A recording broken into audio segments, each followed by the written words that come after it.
চাঁপাইনবাবগঞ্জ সদরে বোমা বানানোর সময় বিস্ফোরণে 2 জন নিহত হয়েছেন। আহত আরও 3 জনকে হাসপাতালে ভর্তি করা হয়েছে। নিহতদের পরিচয় এখনও শনাক্ত হয়নি। সদ্য সমাপ্ত নির্বাচন ঘিরে সংঘাতের উদ্দেশ্যে সব বোমা তৈরি করা হচ্ছিল ধারণা স্থানীয়দের।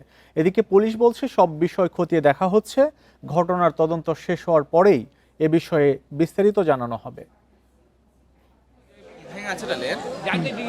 শনিবার ভোর 5টার দিকে বাঁশবাগান ঘেরা এই বাড়িটিতে বিকট শব্দে বিস্ফোরণ ঘটে। প্রকট শব্দে কেঁপে ওঠে আশেপাশের কয়েকটি গ্রামের ঘরবাড়ি। বিস্ফোরণে বাড়িটি টিনের চাল উড়ে যায়, ভেঙে পড়ে বাড়ির দেয়ালের একাংশ। বিস্ফোরণের শব্দে এলাকার মানুষ দ্রুত ঘটনাস্থলে এসে আহতদের উদ্ধার করে হাসপাতালে পাঠায়। স্থানীয়দের ধারণা, রাতভর বাড়িটিতে বোমা তৈরির কাজ চলছিল। এক পর্যায়ে দুর্ঘটনাবশত বিস্ফোরণ ঘটে। সদ্য সমাপ্ত সংসদ নির্বাচন ঘিরে এলাকায় জামায়াত ও বিএনপি নেতাকর্মীদের মধ্যে উত্তেজনা রয়েছে। এই উত্তেজনাকে ঘিরে সংঘাতের জন্যই এসব বোমা তৈরি হচ্ছিল বলে ধারণা তাদের।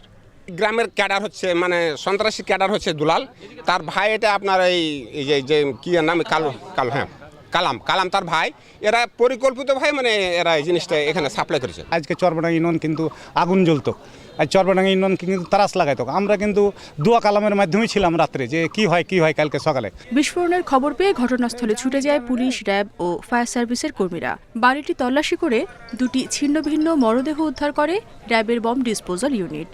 বাহিনীর ঊর্ধ্বতন কর্মকর্তারা ঘটনাস্থল পরিদর্শন করেন। নির্বাচন পরবর্তী রাজনৈতিক সহিংসতার সঙ্গে এই ঘটনার সংযোগ আছে কিনা তা তদন্তের পর জানা যাবে বললেন পুলিশ কর্মকর্তা। নির্বাচন পরবর্তী অনেক কিছু ঘটতে পারে, ঘটে অনেক ক্ষেত্রে। এটা আমরা মনে করি এর সাথে সরাসরি আজকে যাচাই করলে বলতে পারবো। আমরা আমাদের যারা তদন্তে আছে তারা এটা খোঁজাখুঁজি করছেন।